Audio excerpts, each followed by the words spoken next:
Olá! No vídeo de hoje nós vamos tratar sobre a medida provisória 966, uma medida provisória fresquinha, do dia 13 de maio de 2020, que trata de um tema muito polêmico e um tema muito atual, principalmente para quem trabalha nas administrações públicas.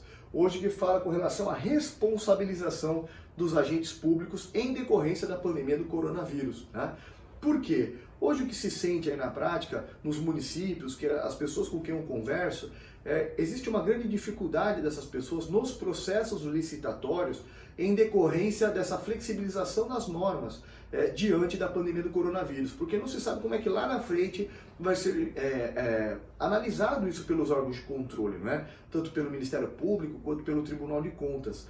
Então essa medida provisória veio para tentar talvez dar uma certa estabilidade aqui nas relações jurídicas, para não deixar talvez tanta insegurança para aquele agente público que está ali já sob o estresse dessa questão do coronavírus e ainda também tem que trabalhar com insegurança jurídica sobre os atos praticados. Então a medida provisória traz uma nova reflexão, um novo paradigma para isso, tá?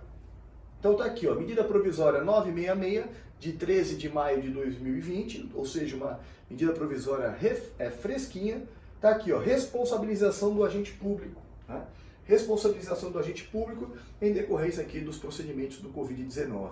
Primeiro ponto importante aqui se destacar, que este agente público aqui, colocado pelo próprio texto legal, ele diz respeito a toda a classificação de agente público hoje existente, seja os agentes políticos, então secretários, secretários de Estado, secretários de município, seja os servidores públicos concursados, servidores públicos efetivos, ou como algumas doutrinas classificam, servidores públicos em sentido estrito, os cargos em comissão, qualquer uma dessas classificações existentes que esteja aí dentro do procedimento do Covid-19 estão amparados por essa medida provisória, tá certo?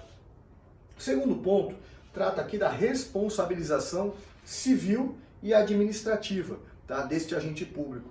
Este agente público ele só vai poder ser responsabilizado civil ou administrativamente quando existir o dolo, ou seja, quando existir a intenção na prática do erro, quando ele praticou o ato de forma equivocada sabendo que aquele ato estava equivocado, ou quando existiu algum erro grosseiro, ou seja, algum erro perceptível a todos, alguma coisa que seja de fato muito escancarado o equívoco aqui naquele procedimento, mas que a pessoa ali passou batida e acabou não notando. O erro grosseiro também ele é punível ao agente público.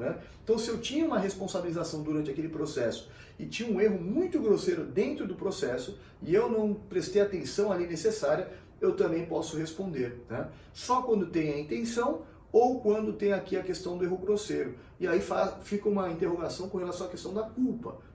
A culpa aqui não está classificada dentro dessa responsabilização por parte do agente público. Outro ponto importante são aqueles agentes públicos que decidem, que emanam decisões de caráter técnico.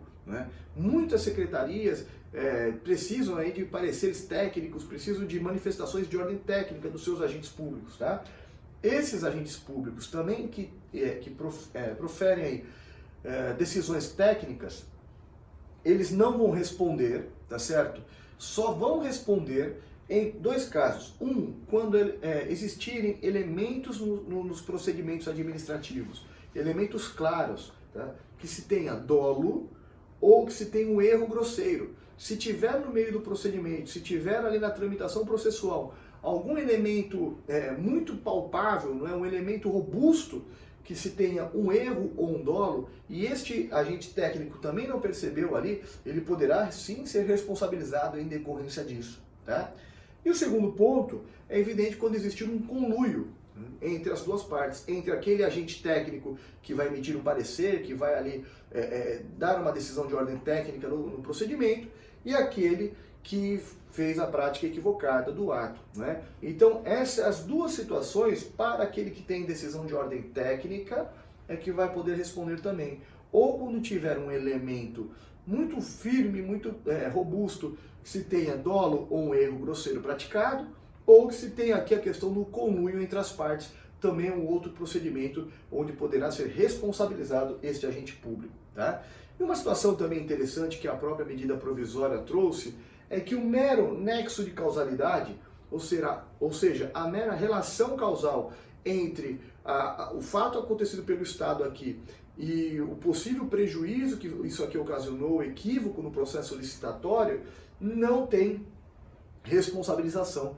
A relação causal aqui simples e pura, sem que se demonstre o dolo, sem que se demonstre o erro grosseiro, não tem responsabilização ao agente público. Isso aqui é interessante, né? Isso aqui é interessante fazer uma ressalva especial com relação a este dispositivo. Porque aqui a relação causal, o nexo de causalidade, mesmo que demonstrado, mas pura e simplesmente o nexo causal entre algum problema que tenha acontecido durante o procedimento e o próprio resultado final da licitação, ou de outra compra qualquer, seja por dispensa, enfim, não gera aqui responsabilização do agente público, tá? Então isso aqui também é uma outra situação importante que está prevista dentro desta medida provisória, tá bom? Então, espero ter ajudado um pouquinho aqui nessa reflexão, tá certo?